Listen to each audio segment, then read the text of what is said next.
Bond. James Bond. Just kidding. Hi guys, Aaron here with Ghost Raptor Gaming and Guns, and today we have James Bond's gun. This is the Walther Pistol Criminal, also known as the Walther PPK. The Walther PP was the predecessor to this model. It was invented in 1929, and then in 1931 that particular gun was shortened a little bit. The grip was shortened a little bit, weight was reduced, and that became the PPK, which is an iconic gun that we recognize today. Now, these guns are chambered in, the PPK in particular, are chambered in .380. They're chambered in .32. Very rarely they're chambered in .25, and very commonly you can find them in .22. Now, these pistols themselves are a direct blowback gun. They are very simple, and we'll get to show that a little more once we get the disassembly, but for right now let's just jump right into the features of the gun.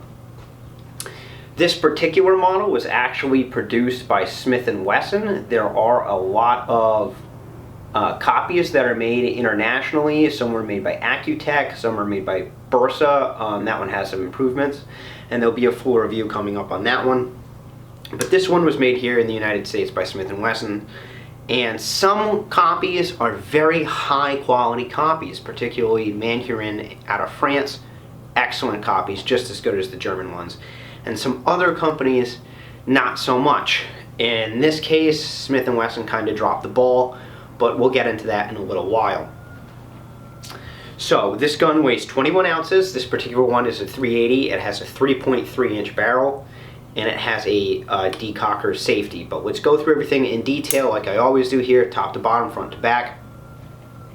And then we'll talk about a little bit more about this model and a little bit about the nuances about the gun, because it has a couple quirks. So this has fixed sights. They are not adjustable for windage or elevation.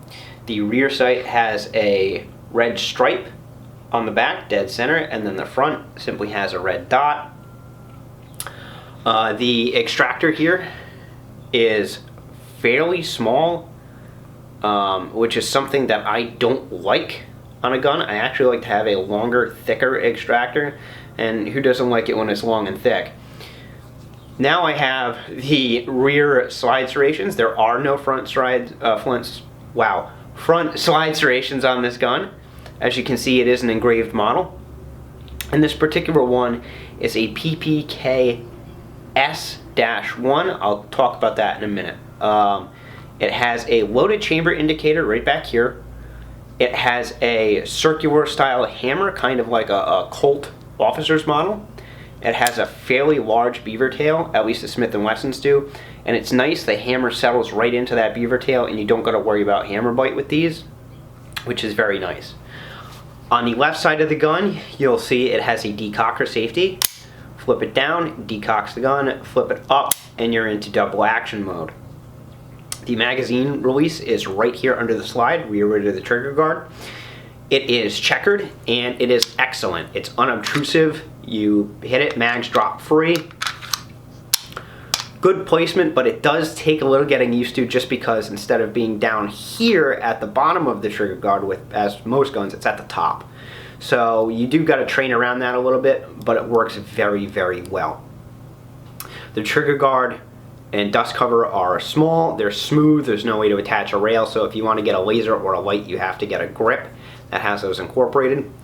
Speaking of the grips, on this one they are engraved. However, standard PPK grips will either wrap around the back strap, and the ones that don't simply won't, but they're all checkered the same way. They generally have more checkering on those polymer grips. That being said, these grips are just fine. The standard ones are actually better in my opinion. Back strap is smooth, front strap is smooth. The magazines are excellent. They are light, short, and stout. Now you can get a capacity in the .380 model of a 6-round flush fit mag, or a 7-round extended magazine like this that has that nice base plate. What's good about that base plate is it really fits in your hand very well. If you have larger hands than me, I'm borderline between small and medium, so if you have bigger hands than me, you definitely want that, or you're going to get that pinky dangle going on. If you have just big old bear paws, you might need to get a bigger gun altogether, just because of how small this is. Now, let's talk about the trigger. The trigger on this gun is, in comparison to modern firearms, really not that good. It is very smooth, but you definitely need to train around the trigger if you're going to get good accuracy out of it. That being said, the gun is capable of very, very good accuracy. So let's just take a look at the trigger so you know what I'm talking about. Double action is very heavy. We're talking like 12 pounds, easy. Is no take up on that? Well, there's about maybe a millimeter of take up right there, and then you hit a wall and it comes back about halfway, 3/4 of the way, and you get a break on that.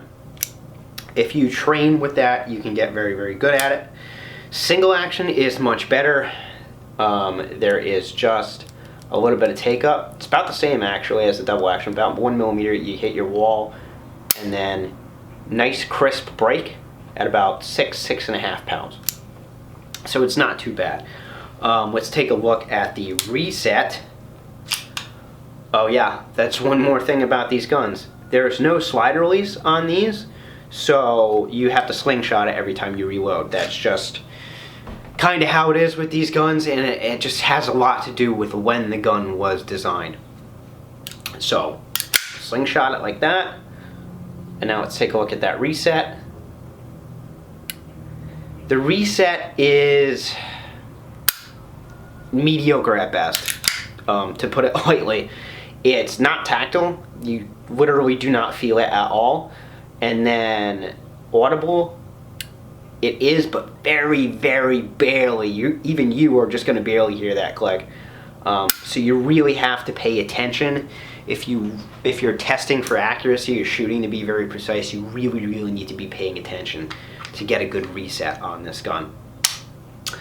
Now the price on these guns runs about $650 to $750 depending on which one you get and where you get it from. Obviously, limited edition models like this are going to be more expensive. So now that we've talked about the trigger, we've talked about the features, let's get into the accuracy, and then we'll get into disassembly on it. So as I've mentioned, the accuracy is really good once you master the trigger. So here I have Nora 7-yard standing bullseye hand loads from Bullseye Shooting Supplies in one socket, 95 grain out of this PPK. And you'll see that she kind of struggled a little bit with the initial accuracy out of this gun.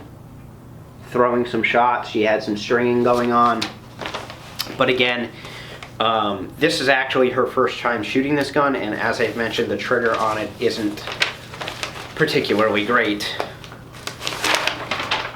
Moving on, here is me, and again, I didn't shoot this gun for a while, so you can see that even I struggled a little bit with the mastery on this trigger. That's like a 3-inch group there, and then here there's two rounds right here that are pretty close together, and then I just marked that with an X to indicate that that was me, that was a flyer, and it was totally my fault. You can also see here I got some decent groups with it, and then again I have one right there marked with that flyer. Totally me, not the gun's fault at all. Being a direct blowback gun, it is capable of great accuracy. And then once we started warming up, this is me, same load, same distance, you can actually see that, yeah, I have an occasional flyer here, but the groups that you can get from this thing are quite nice. That's about a 2-inch group right there. That one's a 2-inch group. And then you can really, really get very, very, very good with it. Let's see, this is Winchester. The groups aren't much better there. That's me standing. This is Nora. Winchester 95 grain, FMJ. She had a couple of flyers, but there's a pretty good group. That's like a 1-inch group. Here's an excellent group as well. That's a 1-inch group. This is a 2-inch group, but she actually put 2 rounds through the same hole right there. So this thing is incredibly accurate with a little bit of practice. Now, as far as shooting it goes and its overall reliability, that's where we hit some issues with this gun. This is, by the way, just to get out of the way, this gun wasn't sent to me by Walther. This gun wasn't sent to me by Smith and Wesson. I have no relationships with those companies. This is actually my father's gun. It's on loan from him. And when he first got it, we had some serious reliability issues with it. We have about now 600 rounds through it.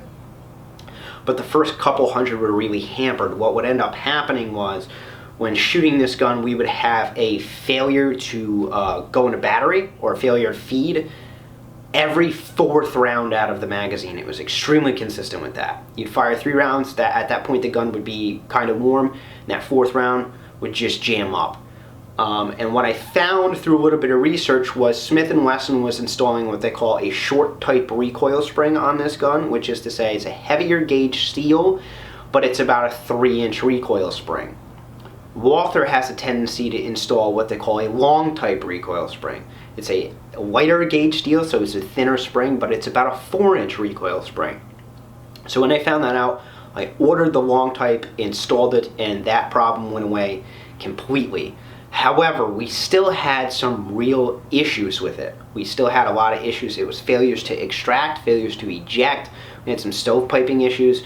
It just seemed that the extractor wasn't really doing its job. And actually, one day while I was shooting it, the extractor flew off the gun entirely. The extractor plunger and the extractor spring were retained, but I lost the extractor entirely.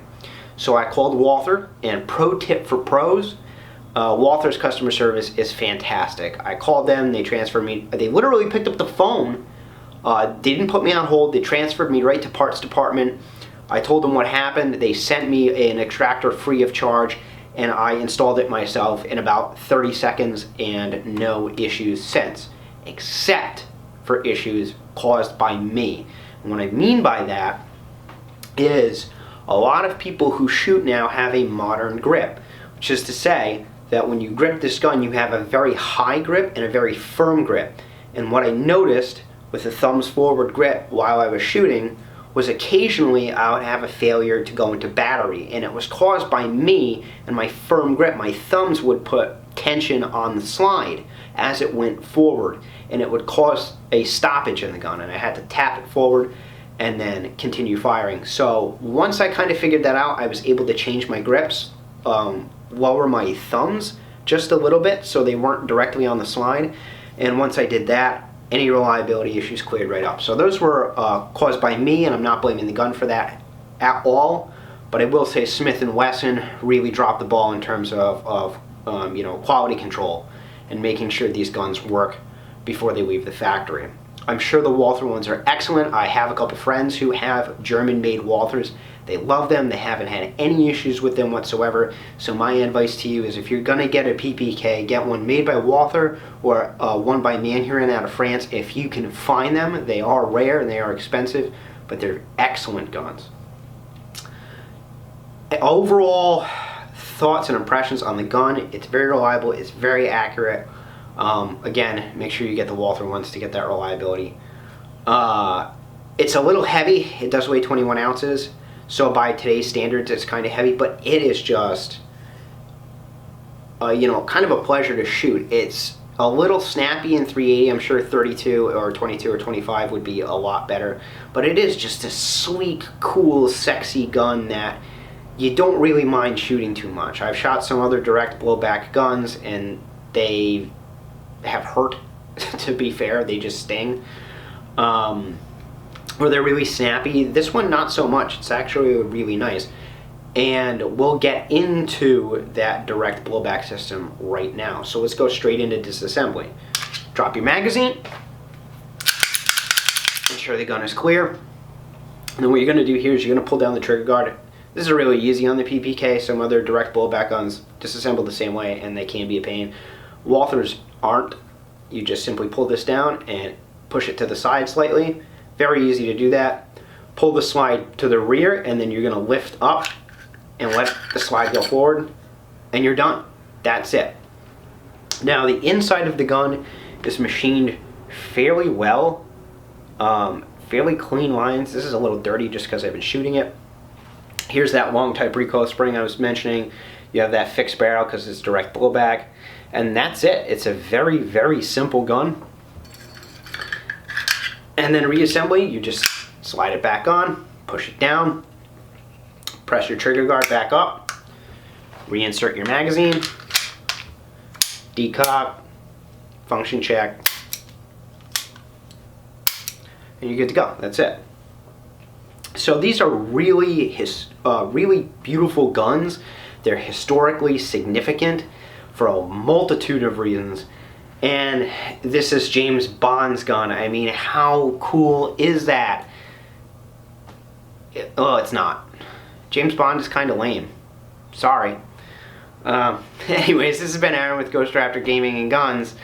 Thank you for your support. If you're interested in supporting the channel just a little bit more because you like the content I'm putting out, please consider signing up for my Patreon. There'll be a link in the description.